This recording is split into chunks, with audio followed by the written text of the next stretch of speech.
wearing the white trunks with the black and red trim. He weighs in at 157¼ pounds. He hails from Pittsburgh, Pennsylvania, and has a professional record of 19 victories, 3 defeats, and 11 wins coming by way of knockout. Here is Dan Conman Connolly. Connolly. His opponent in the blue corner, wearing the gold sequin trunks with brown sequin trim. He weighs in at 155½ pounds. He hails from Oxnard, California, and his professional record reads 9 victories, no defeats, all 9 wins coming by way of knockout. Introducing ferocious Fernando Vargas. Vargas, 10 rounds, junior middleweights. All right, he's wearing his trunk clothes, so he's keeping punches off his belt. So both men are ready to go. Let's take a look at the rules. As governed by the state of Florida, 3 knockdown rule in effect, no standing gate count. Fighter cannot be saved by the bell. Only the referee may stop the bout. Accidental foul, they'll go to the scorecards after 4 rounds are complete.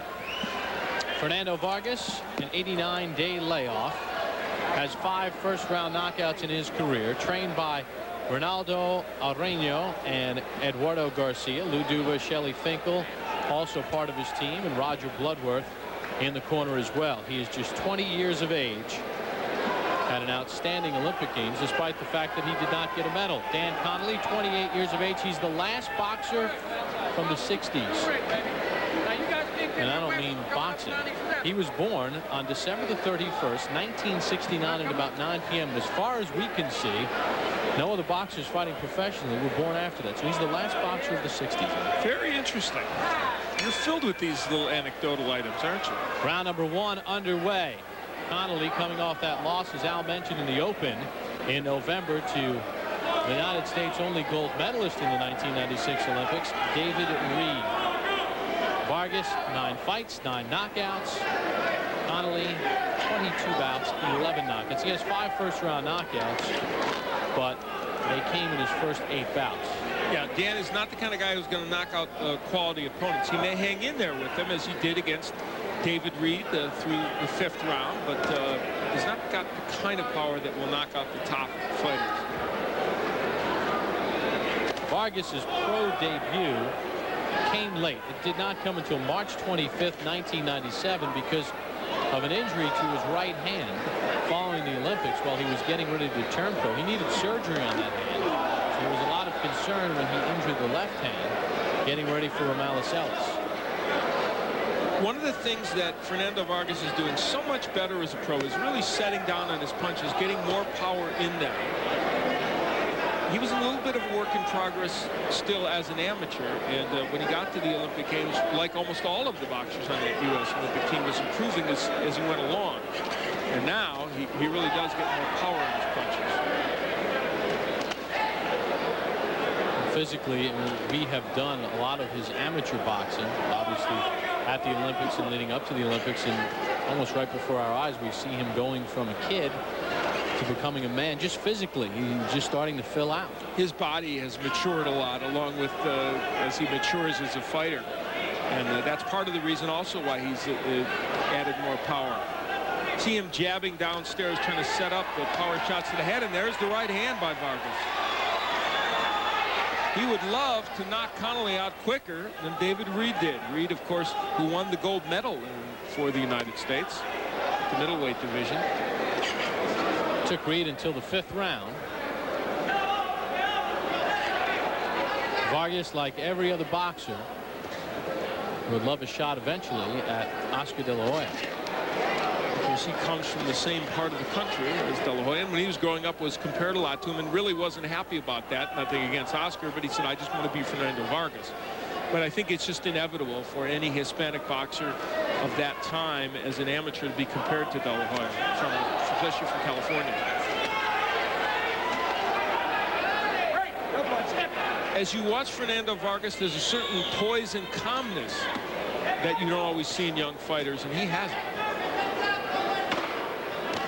Final seconds of round number 1. Fernando Vargas and Dan Connolly from Miami, Florida on ESPN's Championship Boxing. And Connolly. As we were leaving you, here's what Fernando Vargas did.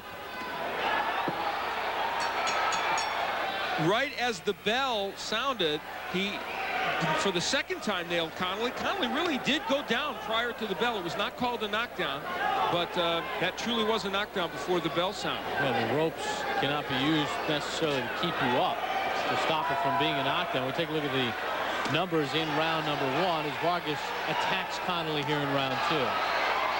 Well, what David Reed took 5 rounds to do, Vargas will do sooner. Wow! Fernando Vargas turning it on, and that's it. The referee has stopped it here in round 2.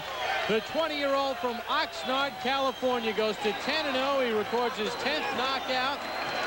And Vargas finishes off Dan Connolly in round 2. And here's why that's a significant win for this jubilant young man as he goes by Lou Duva, Hall of Famer, who is helping to train him.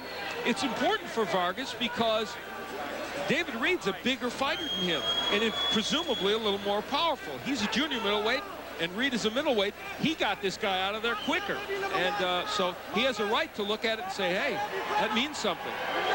Well, Dan Connolly has lost 2 consecutive bouts now to United States Olympians. There's manager Shelley Finkel giving him a hug as well. Let's take a look at the total punches in the bout as Dan Connolly suffers his 4th loss in 23 bouts. And you see by the number thrown and landed that Vargas was very accurate. What you have to like about what Fernando Vargas did is he was very poised. He threw combinations but didn't throw them in a wild fashion. And I'll tell you what, we've seen a lot of the Olympians. Only a few are as far along as Vargas, among them Floyd Mayweather. And let's take a look at it again. What's nice here is the nice compact punches that Vargas throws. And he doesn't lose his cool. Look how he picks his spots, throws the uppercuts because those are the punches that he can get in, and then starts going with the hook. What's really nice about that is his selection of punches and the fact that he didn't throw more than he could land. And how about he gave himself angles too, which most young fighters are probably not capable of doing. And there's an example of what you just talked about. Finding the angle where he could land the hook. Very impressive work by Fernando Vargas. And the referee steps in and stops it in round number 2. For the official time, here's Mark Biro.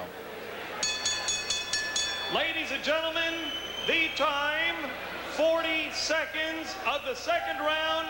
The winner by technical knockout and still undefeated, ferocious Fernando Vargas. Obviously, the hand not bothering Fernando Vargas. He records a 2nd round TKO over Dan Connolly. The 20-year-old is now 10-0 with 10 knockouts.